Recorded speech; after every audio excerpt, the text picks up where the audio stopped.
ढेंकानाल जिला कामाख्यानगर स्थित सारंगधर स्टाडियम ठारे उपखंड स्तरीय 75तम साधारणतंत्र दिवस महा आडंबर पालित हो जाइछि। आयोजित एही कार्यक्रम रे कामाख्यानगर उपजिलापाल नारायण चंद्र नायक मुख्य अतिथि भाव जोगदे आनुष्ठानिक भाव पताका उत्तोलन करने सह प्यारेड रे अभिवादन ग्रहण करथिले। एही उपखंड प्यारेड कार्यक्रम रे विभिन्न विद्यालयर 39टी टीम भाग नैथिले। उपखंडर विभिन्न अंचलरू आसीथिबा छात्र छात्री मानक द्वारा सांस्कृतिक कार्यक्रम और देशात्मबोधक विचित्रा नृत्य परिवेषण करा जायतिला एवं विभिन्न वर्ग रे कृतित्व अर्जन करिथिबा छात्र छात्री और व्यक्ति विशेष को पुरस्कृत करा जायतिला। अन्यमानक मध्यरे कामाख्यानगर उपखंडर विभिन्न विभागर अधिकारी माने उपस्थित रही कार्यक्रम परिचालना करथिले। 16 number platoon junior red cross Saraswati Shishu Vidya Mandir flag commander Sarthak Panda बालक civilian flag commander Govind Chandra Sahu platoon commander Ashish Ashutosh जेना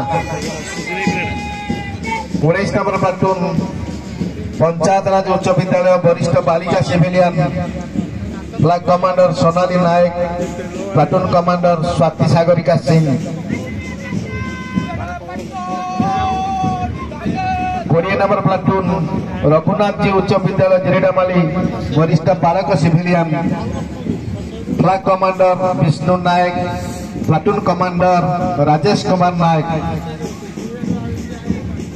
21 नंबर प्लाटून रघुनाथ जी उच्च विद्यालय जिरेडामाली वरिष्ठ बालिका civilian flag commander Sonali Behera platoon commander Prachi प्रत्याशानंद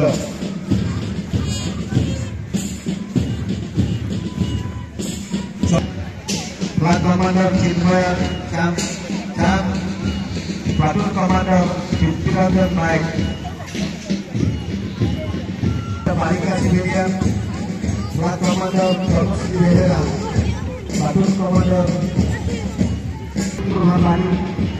platoon commander Omkar Sahu.